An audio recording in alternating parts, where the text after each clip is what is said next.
여러분, 오늘도 우리가 오늘 은혜를 통해서 하나님 앞으로 나아갈 수 있게 된 것을 하나님께 감사와 찬양을 드립니다. 우리가 같은 마음으로 주님을 바라보면서 이 예배를 주님께 올려드리도록 합시다. 오늘 하루도 하나님께서 주신 삶을 하나님께서 주시는 말씀대로 하나님의 뜻을 이루며 살기를 바라는 마음으로 우리 삶을 거룩한 산제사로 하나님께 드리기를 바랍니다. 찬송가 450장 내 평생 소원 이것뿐, 우리 함께 부르시겠습니다.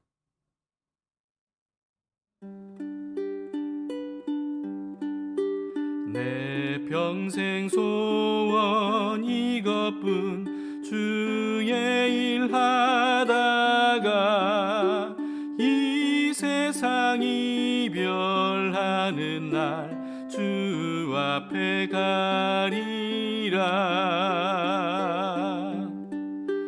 꿈같이 헛된 세상 일 취할 건 무엇냐.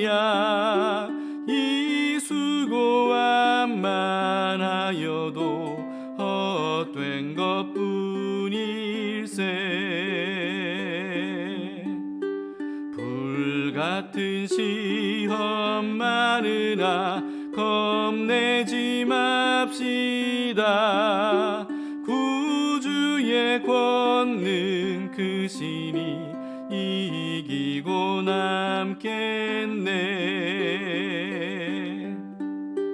금보다 귀한 믿음은 참 보배 되도다. 이 진리 믿는 사람들 다 복을 받겠네. 살같이 빠른 광음을 주 위에 아끼세. 온 몸과 마음을 바치고 힘써서 일하세.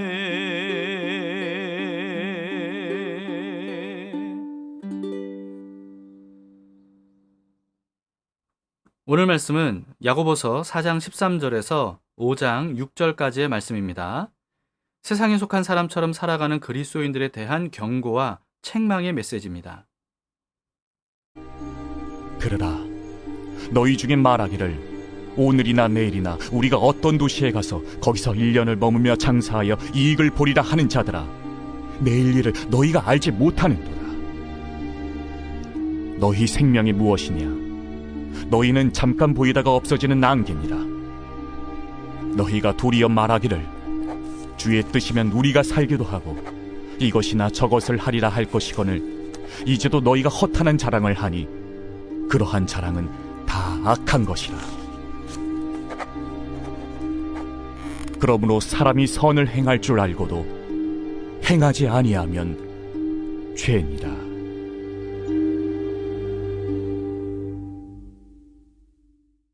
제5장.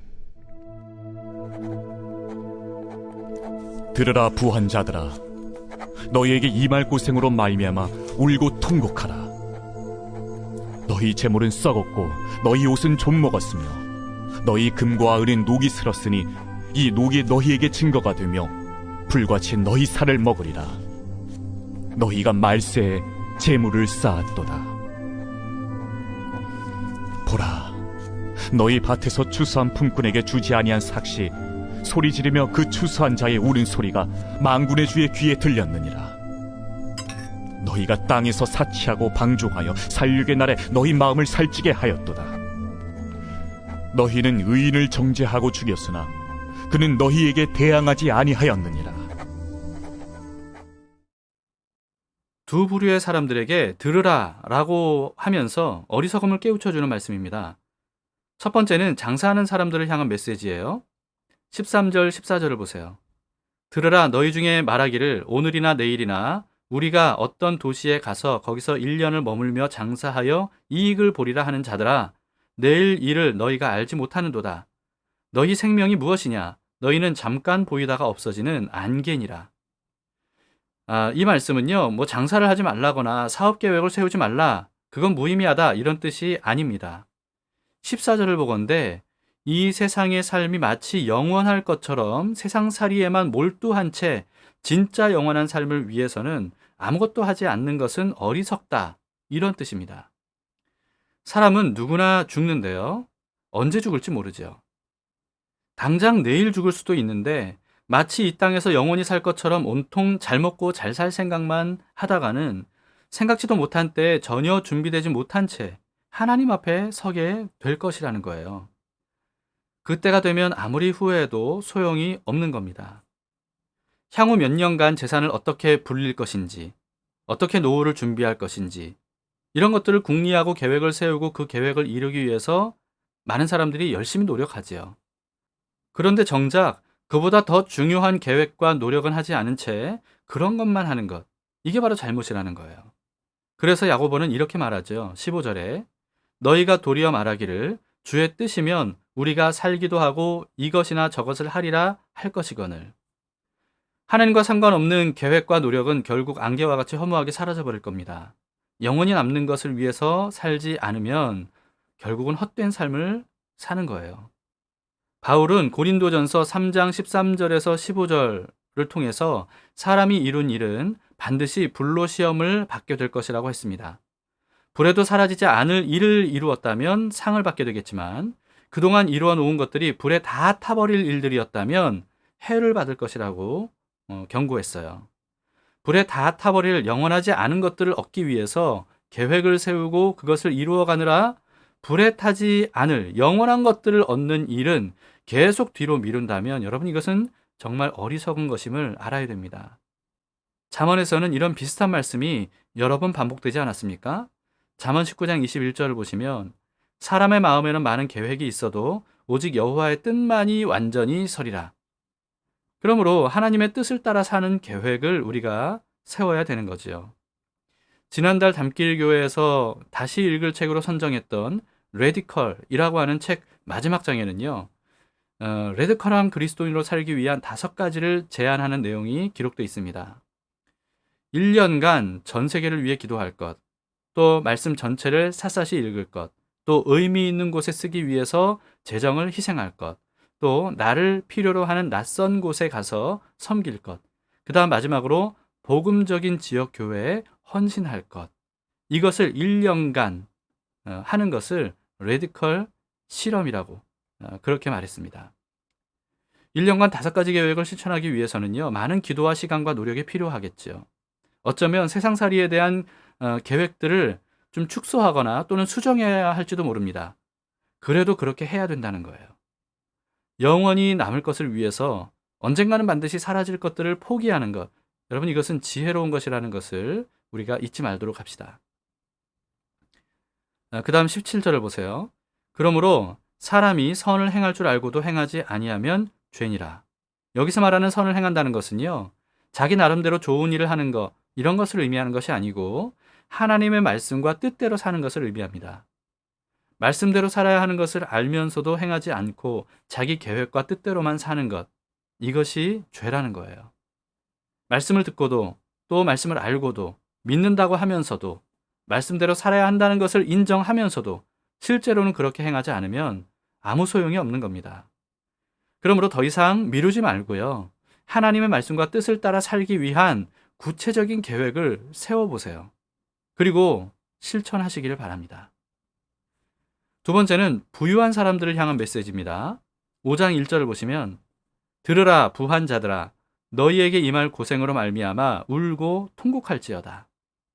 부유하면 평생 비교적 편안하고 안전하고 즐겁게 살 수 있을지는 몰라요. 하지만 장차 임할 환난과 심판을 피하게 해주지는 못합니다. 환난과 심판을 피하게 해주는 것은요, 부유함이 아니라 울고 통곡하는 것, 다시 말해서 회개하는 것이라는 겁니다. 회개하지는 않고 부유하다고 그것 때문에 즐거워만 하면 영원히 후회하고 울고 통곡하게 될 거예요.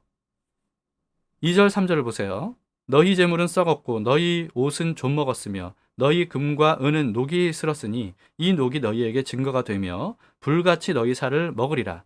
너희가 말세에 재물을 쌓았도다. 여러분 무슨 뜻일까요? 아마도 재산이 썩고 옷이 좀 먹어서 버리는 한이 있어도 절대로 남에게 베풀지 않는 이기적인 욕심을 의미하는 말씀이 아닐까 싶습니다. 금과 은을 잔뜩 쌓아놓고는 자기도 사용하지 않고 남도 사용하지 못하게 하는 것. 여러분, 이것은 금과 은이 녹슬어서 쓸모 없어지는 것이나 다름없는 것 아니겠습니까? 그처럼 가치 있는 것들이 아무런 가치를 발휘하지 못하도록 오로지 자기만을 위해서 쌓아두면 그것들이 자신의 죄와 악에 대한 증거가 돼서 그것들 때문에 심판을 받게 될 것이라는 겁니다. 금은 얘기가 나오고 부유한 사람들에 대한 말씀이 나오니까 우리와는 상관없는 말씀이구나, 이렇게 여겨서는 안 됩니다. 오늘날 사실 우리는요, 얼마나 부유한 삶을 살고 있어요? 먹을 것이 넘쳐나서 먹다 남기고 버리는 음식들 많죠. 얼마나 많습니까? 우리가 버리는 음식이면요, 사실 수많은 사람들을 먹일 수 있지 않을까요? 혹시 채 쓰지도 못하는 것들이 집에 남아 도는데도 좀 더 비싸고 좀 더 예쁘고 좀 더 편리하고 좀 더 세련된 제품을 사야 직성이 풀리지는 않는가요? 아무리 요즘 뭐 살기 힘들다, 어렵다 해도요, 솔직히 우리 삶의 수준은 너무나도 높아졌습니다. 그런데도 남들과 비교하면서 여전히 자기 자신을 불쌍히 여기느라 진짜 가난한 사람들을 돌아볼 생각을 못하고 있지는 않은지 우리가 한번 생각해 봐야 됩니다.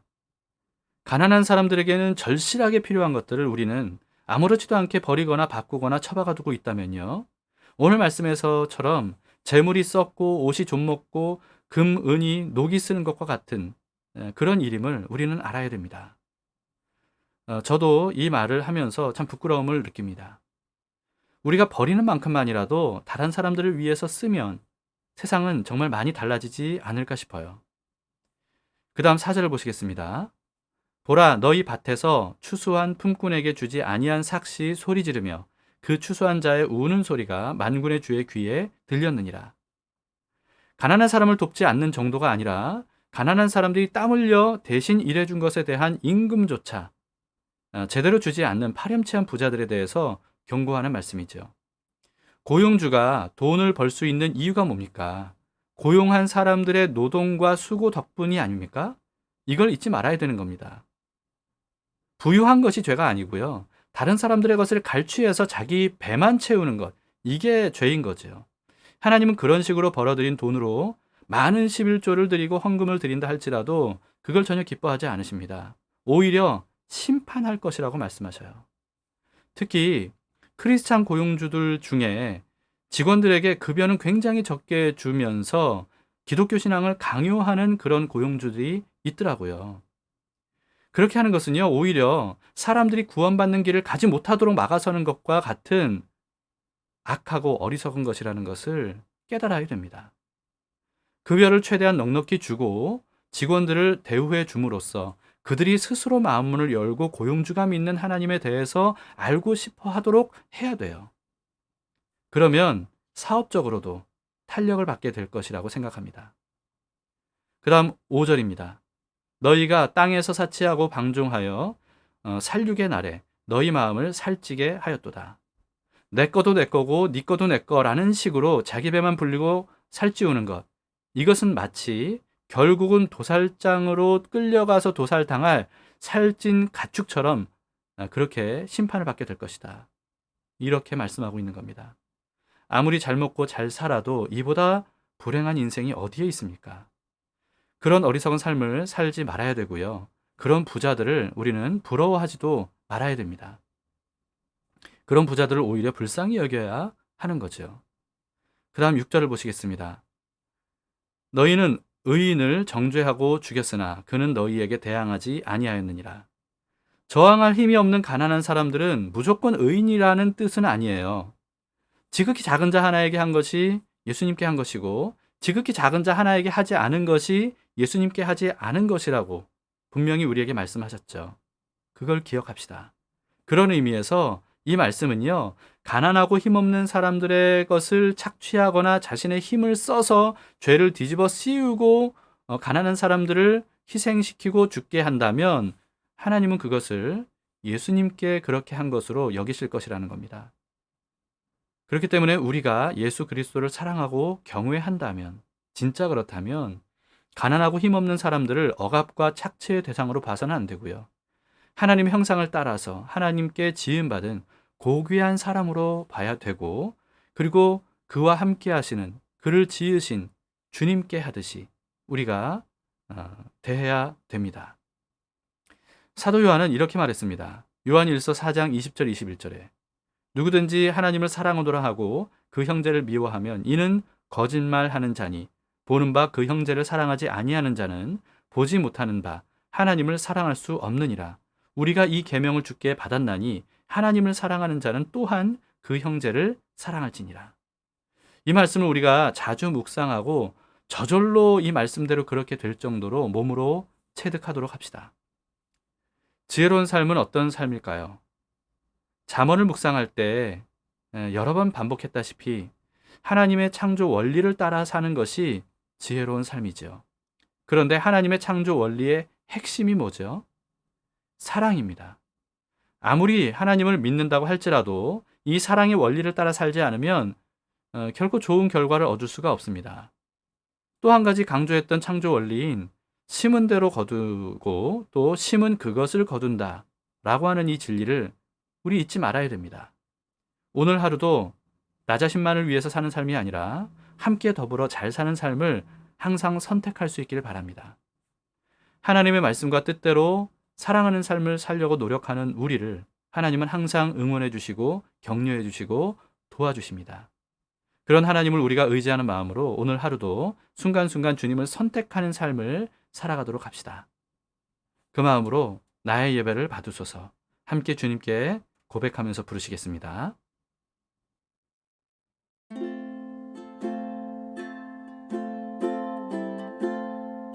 오 주님, 당신은 내 삶 구석구석까지 감찰하시며 나를 응원하시는 분, 내 길을 밝혀서 영원한 생명의 길로 인도하시며 나를 격려하시는 분, 크고 작은 갈등을 겪곤 하지만 항상 결국 당신을 선택합니다. 나의 유일한 고백의 대상은 오직 아름다운 당신뿐입니다. 나의 유일한 고백의 대상은 오직 아름다운 당신뿐입니다. 나의 예배를 받으소서, 홀로 영광을 받으소서. 주여, 나의 주여.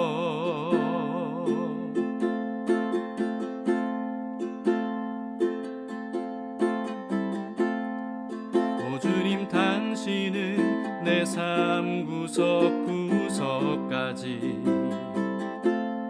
감찰하시며 나를 응원하시는 분, 내 길을 밝혀서 영원한 생명의 길로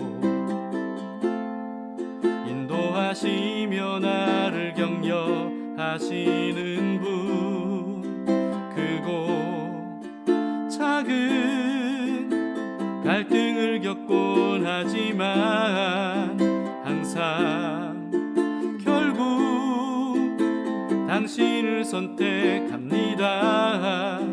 크고 작은 갈등을 겪곤 하지만 항상 결국 당신을 선택합니다.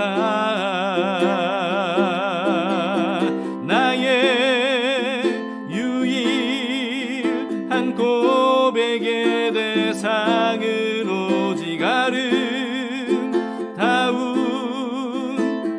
당신뿐입니다. 나의 유일한 고백의 대상은 오직 아름다운 당신뿐입니다. 나의 예배를 받으소서, 홀로 영광을 받으소서. 주여, 나의 주여, 나의 유일한 고백의 대상은 오직 아름다운 당신뿐입니다.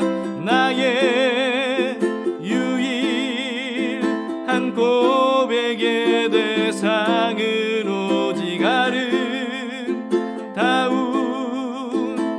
당신뿐입니다. 나의 예배를 받으소서, 홀로 영광을 받으소서. 주여, 나의 주여, 나의 예배를 받으소서, 홀로 영광을 받으소서. 주여, 나의 주여.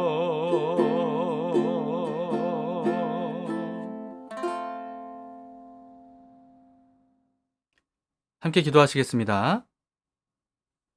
하나님 아버지, 우리는 이 세상을 살다 보면 우리도 모르는 사이에 점점 이 세상 살이에만 너무나도 집중되어 있는 우리의 모습을 발견할 때가 있습니다. 그러다 보니까 눈에 보이는 것이 전부인 것처럼, 이게 영원할 것처럼, 이렇게 해야지 저렇게 해야지 라고 하면서 눈에 보이는 것들을 그저 추구하고 살아가는 우리의 어리석음이 있습니다. 오늘 말씀을 통해서 우리가 이 모든 것들을 다시금 말씀 앞에서 점검합니다. 주님, 눈을 들어서 주님을 바라볼 수 있도록 인도해 주시옵소서. 땅의 삶이 전부가 아니라 영원한 삶이 있음을 기억하게 하시고, 우리는 이미 평생을 넘어서 영생을 사는 사람임을 기억하면서 이제 더 이상 미루지 않고 주님의 말씀과 뜻을 따라 살아가고자 하는 계획을 세우는, 그리고 실천하는 저희들이 될 수 있도록 주님, 우리를 도와주시옵소서. 우리를 격려해 주시고 우리를 응원해 주실 줄 믿습니다. 그리고 우리에게 필요한 지혜와 능력도 주실 줄 믿습니다. 주님의 은혜를 간구합니다. 예수님 이름으로 기도합니다. 아멘. 네, 감사합니다. 자, 두 가지 기도 제목으로 함께 기도합시다. 첫 번째는요, 이 세상에서의 삶이 영원할 것처럼 욕심에 이끌려 살지 않도록 때마다 우리를 깨워주시기를 위해서 기도합시다. 쓰지도 못할 것들을 쌓아두기보다는 주변에 절실히 필요한 사람들에게 나누고 베풀어주는 지혜로운 삶을 살 수 있도록 이끌어 주시기를 기도합시다. 두 번째는 담길교회가 도움이 절실히 필요한 사람들에게 나누고 사랑을 베푸는 일에 더욱더 능숙한 교회가 될 수 있도록 기도해 주시기 바랍니다. 이 일에 담길 가족들 모두가 한 마음 한 뜻으로 기쁘게 동참하고 협력할 수 있도록 성령 하나님께서 우리 모두를 감동시켜 주시고 우리를 사용해 주시기를 여러분 기도해 주시면 감사하겠습니다. 자, 오늘 하루도 우리는 어떻게 살아가야 되겠습니까? 주님을 선택하며 살아가도록 합시다. 순간순간마다 주님의 말씀대로 살기를 선택하면서 오늘 하루도 그렇게 믿음으로 살아갈 수 있기를 축복합니다.